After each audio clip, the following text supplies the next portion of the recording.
Hey there, welcome back to my YouTube channel. My name is Refilwe Ndhlovu and I'm the host of the Village Conversations podcast.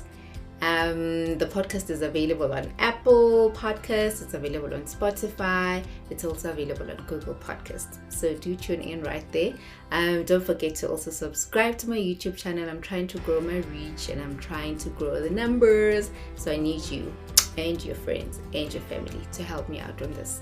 So yeah, we are still running with the series on notable lessons from women in the Bible, and this week we are going to learn from Lot's wife and his daughters. So a lot of us know about Lot and his wife and the fact that she turned into a pillar of salt because Miguel didn't listen when she was told that she should not look back when Sodom was being destroyed. So yes, stick out and let's learn from Lot and his daughters actually. And just briefly to summarize the lesson for this week from Lot's wife and his daughters is that whatever you do, wherever you are in life, don't look back at what has been, what you were, or where you've been. All of that is behind you for a good reason, and your feet are facing forward to move you in the direction that you need to be going into. Also, be careful who you surround yourself with. Be careful of the influence that your environment actually has on you, especially unconsciously. So yes, let's dig right into it. We all know the story of Lot's wife turning into a pillar of salt because she turned back to look at the damage that was being done in Sodom when God got very angry with the people that lived there. We also know that Lot's daughters got impregnated by their father, not willingly, but they made him drunk. They got him drunk and they slept with him, and as a result of that they bore kids from their own father. And just looking at the historical background of Lot and his family, they believed in God and they served, but they chose to stay in Sodom even though they knew what kind of people stayed there and what those people were notoriously known for. So when God decided to wipe out the nations of Sodom and Gomorrah, Abraham pleaded for the innocent to be spared.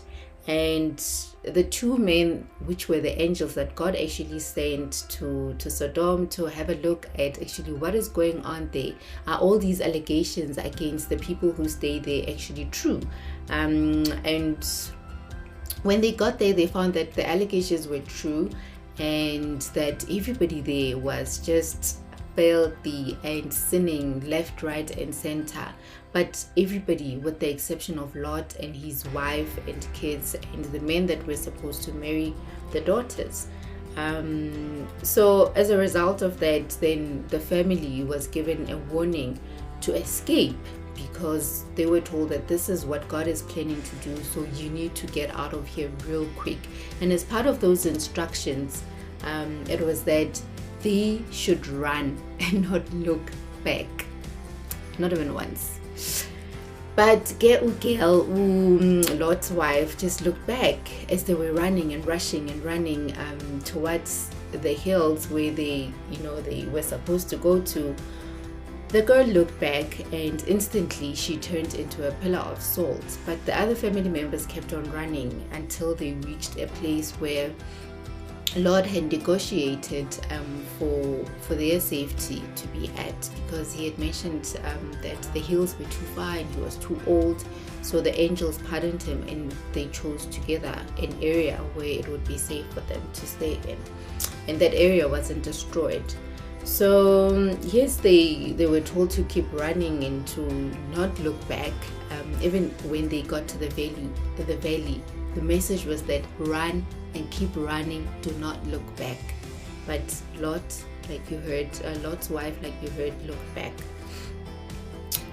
We don't know why she looked back. It could have been because she secretly loved the life that they were living, and she was actually comfortable with where she was and how her family was growing and just maturing within that village. But it could also be that she was just uncomfortable with change, especially change that came so abruptly. And isn't that also true for us, that when change comes, and it comes especially abruptly, we have a tendency of looking back and thinking, oh, I shouldn't have started this thing. It's it's just too much. I just want to go back to my comfort zone, just want to go back to something that I know, because I was fine there. Actually, the troubles that I had there, the challenges that I had there, I managed to overcome. So let me just go back. It could also be that she didn't believe or have faith, and so she wanted to actually bear witness that, I saw that with my own eyes. I saw the destruction with my own eyes, and then she would be able to tell an eyewitness account of what actually transpired in Sodom. So, but I mean, we don't know. We can all speculate about why she looked back and why she actually turned back and listened, but we don't know what her reasons are for sure. So, but what we can draw from her experience is lessons about not looking back unless it's really necessary. There's things that are worthy of looking back at, and these are things that we normally draw inspiration and encouragement from, especially in situations where we find that we are stuck in a hard place and we don't know if we need to be moving forward or pursuing what we are pursuing. So those are instances where you can actually look back at where you've been and how far you've actually come and how much you've actually overcome. And these are things, obviously, like I said, that are worthy of looking back at, because that's where you draw your greatest lessons from, as well as inspiration. Looking back at these chapters of your life doesn't weigh you down. Like the other chapters of our lives, there's other chapters of our lives where when you look back at them, it's just like, oh my gosh, they just put you down, they weigh you down, and it's really not worthy of going through all of that again.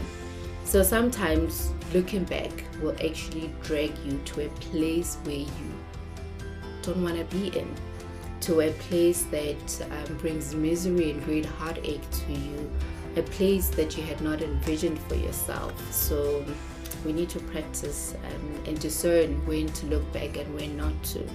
And the lessons from Lot's daughters is that our environments can actually have a very big influence on us, on the way we do things, the way we think, and just our life patterns in general. And they can influence us indirectly and directly. So that means sometimes we're not even aware that we are being influenced by our environment, because we think we'll be okay and we'll survive. But it turns out that the influence of the environment that they grew in Sodom actually influenced their actions in the end. Although they were taught well, although they were taught well by their father, they still fell into this great sin and behaved like the inhabitants of Sodom and Gomorrah. So if you don't know, Sodom and Gomorrah was notoriously known for sexual immorality, lust, and all things iwi-gui. We see the impact then of Sodom and Gomorrah on Lot's daughters when they think of getting their father drunk and getting him drunk and actually sleeping with him, taking turns to sleep with him, so that they can have babies and grow his family. This is how they put it.